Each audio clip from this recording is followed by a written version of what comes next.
Today we're gonna get 2 million pops on a tower that sucks. That is the laser cannon. A tower I don't think any, or I think a lot of people have forgotten about, really. For the map, we're gonna play Candy Falls.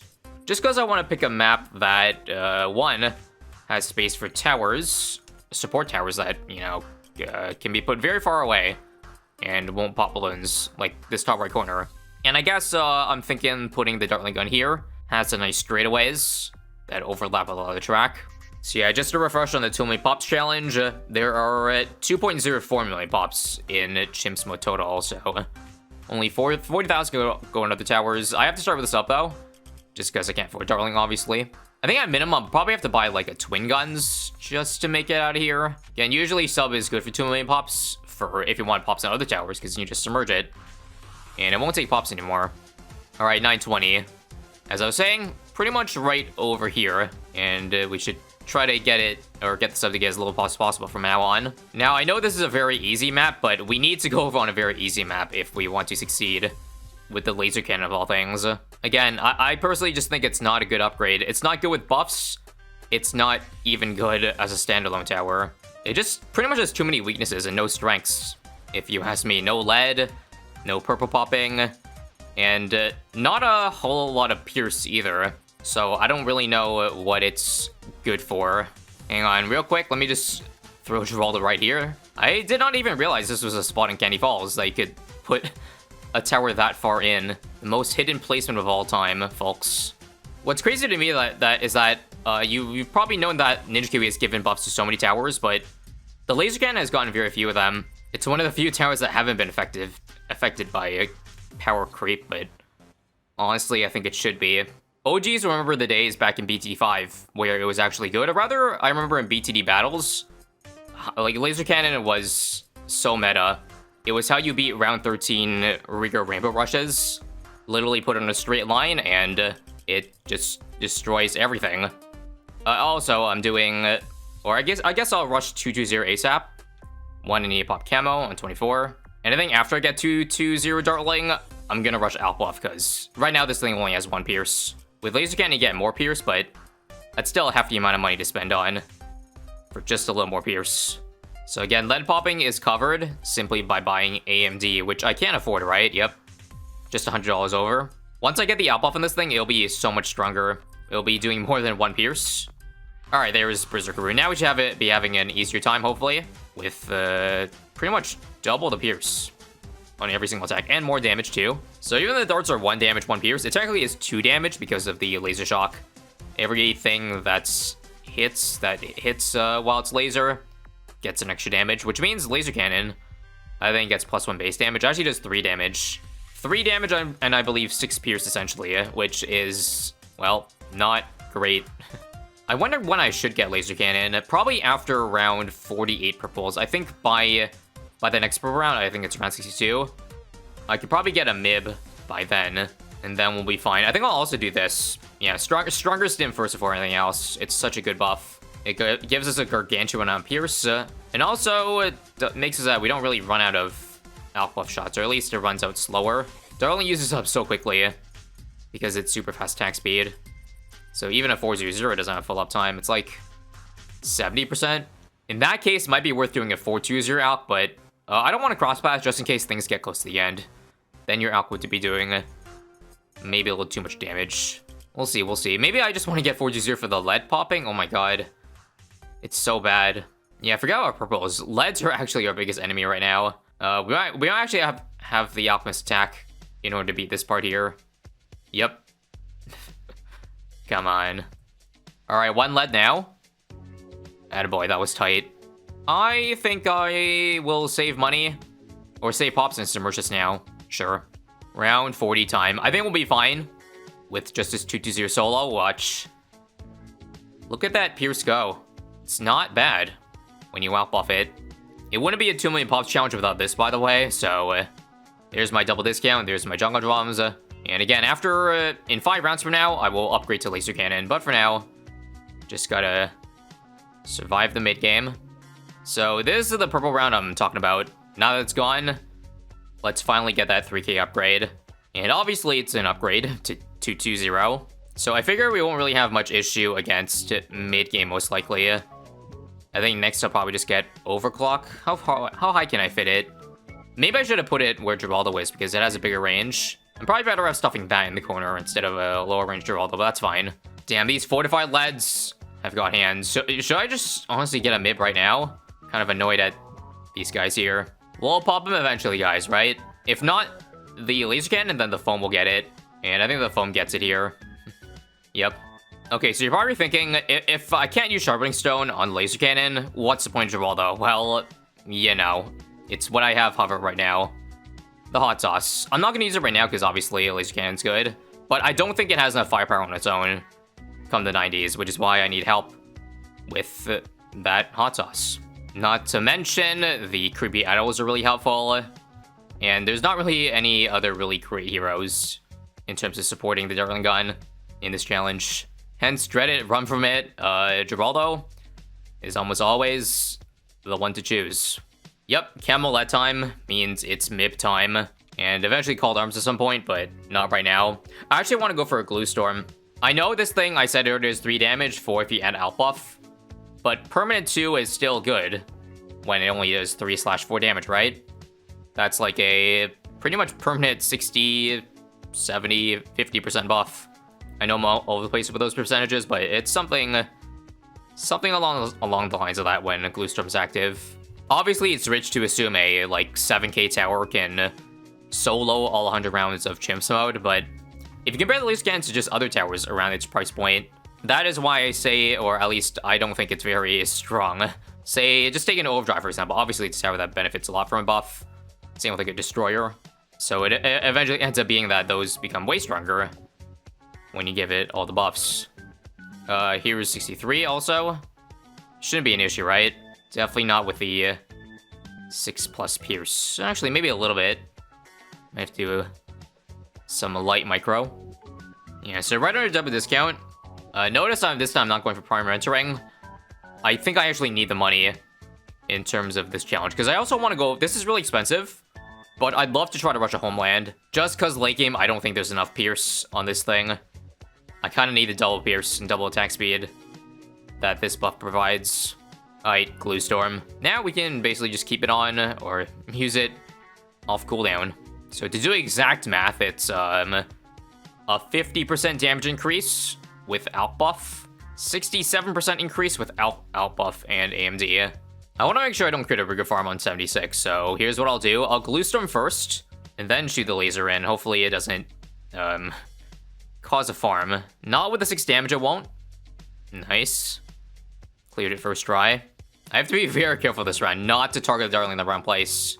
Actually, I mean, we do have a group blocker out here. We should be all right. In fact, we have called arms now too, so more pierce if we need it with the click of a button. Like, yeah, I'll just use it now, for example, just to help clear out the end of 79. Also, you might think that the laser cannon is decent single target, but unfortunately, it really isn't, because it doesn't get any extra SRAM damage or pulp damage. It beats the ZMG this early, but we actually do need help against the bad. Trust me, I tested. The biggest reason is because, well, it only shoots out 1 projectile at a time. Unlike, say, a destroyer attack, which shoots out so many. Like, you can just kind of see once round 81 hit, it's taking so long to beat down Cerams. Now imagine Fortifieds. We need like 5-6 laser shots to go through, pierce through. Like, here's Fortified Cerams. Look, with no called arms, it now takes like 10 shots to break down. It's kind of sad. And this is even with Glue Storm, mind you. Look how tanky those Cerams are. I'm only 10k away from Homeland now, so the pops, again, aren't a big issue right now. Only 1k stolen. But I'll probably have to sit outside like 15,000 pops for the bad layer. Maybe even more. I am probably going to have a lot of pops taken away this round. If not from here, then from the last 2 BFBs, that's for sure. Or not. No, we saved it, I'm still... Man, we make so little money. I won't be able to afford this still by like 90... The end of 92. This is also really bold, but... No DT slowdown against a single laser cannon. I don't think we actually beat this. Never mind, we do, but we need this by 93. 100%. Alright, so it is at this point, though, I could help myself by doing a Jerry Fire, but I kind of want to see the true power of the laser cannon right now. So maybe only Jerry Fire if I absolutely cannot beat a round, like 92 or 93, for example. It ain't cheese, guys. It's just support. Anyways, yeah, it does not look good here. But I'll take it. We just have to survive. I don't care if, like, the Alk or the NG pops a couple balloons. And then we can stave off the giant BFB clump this round, right? Almost. Damn, once ram off. Alright, this one's easy. Very clean. I think I'm going to afford this in the middle of beating these FMOABs, so just a little bit of more suffering to go. Remember, keep the dartling gun. This line is amazing. Maximizes Pierce almost all the time. We see we just broke down so many mobs. I just had the pop layer and then the glue can slow them down. And I get called arms again for this part here, which is great, because I was probably going to die here if I didn't get it right. Maybe I'm still dead. Come on. So many mobs left, but I think we got it. Nice. And just in time. Okay, so the fact that there's no mob glue yet or anything means these EMDs are still really hard to pull down. So hopefully Homeland can help out. Help beat this a little faster, please. So save Homeland for the maximum Pierce part. Waiting. I'd say let's go now. Double damage, double Pierce. Basically 4x damage or total DPS if we're using a ball to Pierce. I still have to glue them early enough. This is scary. Ah, so close, so close. Come on, laser cannon. We just have to pop them up before it hits glue storm, and there we go. Now, the biggest problem with Homeland is that you see, if I don't have it up, it's basically as if I didn't buy it at all. So I might still die to this part here. No, I think I'm good. I think I'm good. I will just activate now to be safe, though. Okay, so now with the money, let's find the double discount spot, and let's get Relentless Glue. 024, ideally. I'll do primary training as well, sure. This will be huge. I don't know if... It's really tight, the money, at least. I don't know if there's enough money to go for an absolute 0 at this point, but that would be huge for 98. But if I said I need, like, money for bad damage, then maybe I can't go for it. Ah, well. There's Relentless now. Yep. I think it's time, folks. I'm not beating this without help of this thing. Like, it's even in a bad spot, so I don't know how much it's gonna help, but so long as it hits that earlier loop. So in that case, I do range, so it can shoot a little bit earlier. Honestly, I wouldn't just say it helps a little bit. It helps a lot, because, yeah. Jerry Fire does low base damage, right? And it shoots pretty fast, so really good with Glue Storm. Really good with the Homeland buff as well. So if this doesn't make a massive difference, I would be shocked. I guess the only downside, it does pop everything into mobs instantly. So we have to figure that out. I'm dead. Or not. Okay.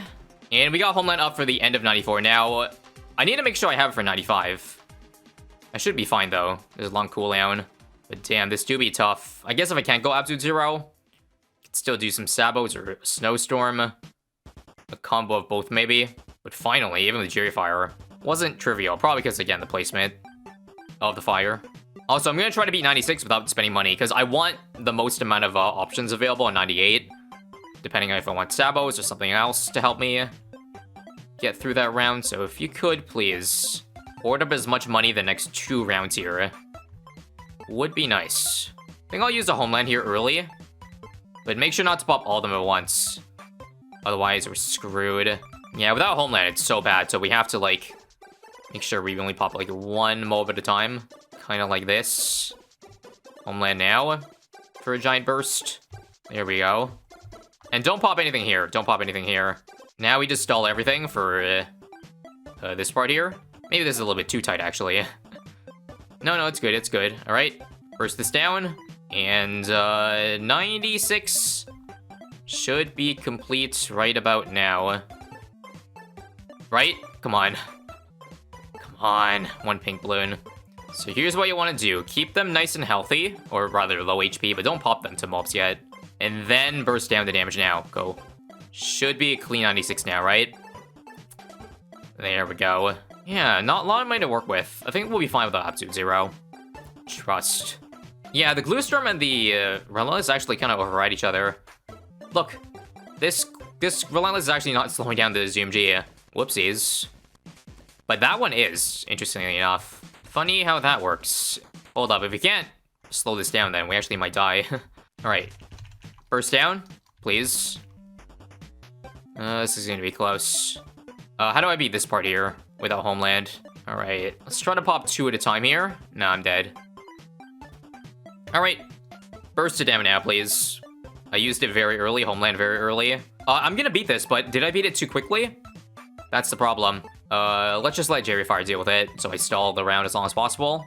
Because we can probably beat this Rams here with time, so target dartling away. And that's good enough, I think, right? We've got 75% off the homeland. Yeah, I'll take it. I guess if I was gonna go for Sabo, I probably should have bought it before the round started, but oh well. It's not too late. I'll stop here just in case I need round 100 defense. But do you think just the Sabo is enough this round? It'll be tight. That's for sure. And here we go, the hardest round. With one of the worst towers. God, homeland's so weak. Oh, by the way, I could actually use 2 rejuves this round if I wanted to. Because level 20 I get very soon. So just keep that in mind. If I had another option, or plan B. I didn't mean to time this like level 20 buy, but it's perfect right now. That I can empty the shop. And this looks awful, so I think I have to rejuve. This is what happens when no snowstorm. Man, this interaction with the glue not slowing down these UMGs is very bad. I don't think I beat this part here with a rejuve, so I'm gonna hover it. And use it if I need to. Yep, now. Quickly. Again, I can empty out the tank, but I think I'm emptying out the tank way too early. I already used up both rejuves, and there's still so many balloons left. This is probably game. Yeah, no way I'm beating all these BFBs here, right? Nope, okay, I do have 9k, 10k. Here's what I think I need. Maybe just a 0-1-3 to slow down things at the entrance. Down to 5k. I'll play again. This is bad. Those UMGs are still, like, walking on by. Look how far forward they are. I should definitely splatter. Yeah, I'll splatter. Splatter the glue all over the balloons. This time we got an extremely long line of BFBs. I don't know if that's good or not. Probably not good. Is it time? Yep, re-homeland. With Sabo. Man, even with homeland, like, I'm almost dying. This is crazy. If I'm dying with homeland, this is GG. Wow. Oh, here's what I'll do. What if I just simply, don't glue storm so that the glue doesn't override? So now this mob glue is actually slowing down all the BFBs and ZMGs, which is great. Also, you're right. I should not be targeting the front, because the Jerry Fire already targets it for us. So let that take care of the front, while Laser Cannon deals with whatever I want to deal with. aka right now, all these FBPs here. This run looks great. I'm gluing pretty much everything. Glue Storm is not overriding the slowdown. And I think I want to say this is the run. I should pop it to as many FBFEs or FMOs as possible. And then target back here. Yeah, this is good. There's only a couple FBFEs left. Unfortunately, all the ZMGs are stacked, but hopefully I still have all the rejuves by that point. This looks good though, minus all those F Moabs. Sabo is huge though. That was a perfect time Sabo. Right in time for all the F Moab. My homeland's up soon though. Yep, I need it quickly. If I beat this part without any rejuves, that's huge. So take it slowly here. Homeland now. Pair it with the Sabo. Try to keep that. Oh no, we popped everything at once. Hopefully, this is still all right. Maybe I'll just lock it in place for now. Yep, locked it in place. And then once Homeland's out, yeah, don't hesitate. Just use it immediately. Immediate Glue Storm. Immediate everything. Hopefully I don't have to use a second rejuve. That would be nice to save 2,000. And I think we can. Yeah, this looks great. It's not fortified. Equals no problem. And it just timed out, but it's fine. We're on our last Moabs. Easy. No absolute zero, no problem, guys. We did it. And you see, we're back to 2 rejuves, so that's awesome. And I'll probably have Homeland again for 99 for, like, the TDTs, so I should be okay. I'm gonna need to use it, right? Yep. Let's just use it to be safe. I don't have Sabo. That's kind of dangerous, but Relentless Glue Stun, man. Clutch. So now, since the mobs are easy, try to stall it so I have all abilities up coming into round 100, which should be easy, very easy to do, right? I'm probably allowed to use Sabo since there's just a bad. And stalling is easy. Yep, we'll have every single cooldown up. Perfect. $13,000. Yeah, first things first, Spike Storm. This will get me down to 2.8. And that's enough for 1 rejuve, so I think we just play. And if I look at the math, oh my god, 7k pops on the NG. So 12 Okay. I think I'm allowed for the Spike Storm to get up to 20,000 pops. This tower, which should be more than enough bad damage. And in fact, it might have done too much with this ability. Yeah, 12,000 plus whatever spikes run through here. I think I overboarded. 21,700? I'll see if this is good. I popped that so early. So I don't know. I'll just wait for the thing to get away. 26,000? Alright, if this doesn't hit 2 million, I back out immediately. Okay? 8, 9... I don't have to use a rejuve, luckily. The BPs are slow enough. I think there's enough here. Yep, definitely enough. 7,000 away. 4,000, and 2 million, folks. Even with a very whack Spike Storm that did so much damage. Alright, and there it is. Laser Cannon has been done on Candy Falls. And it was not easy as I expected. Honestly, Jerry Fire did a good amount of the work late game, but just goes to show you that most towers in this game at this point are possible to 2 million.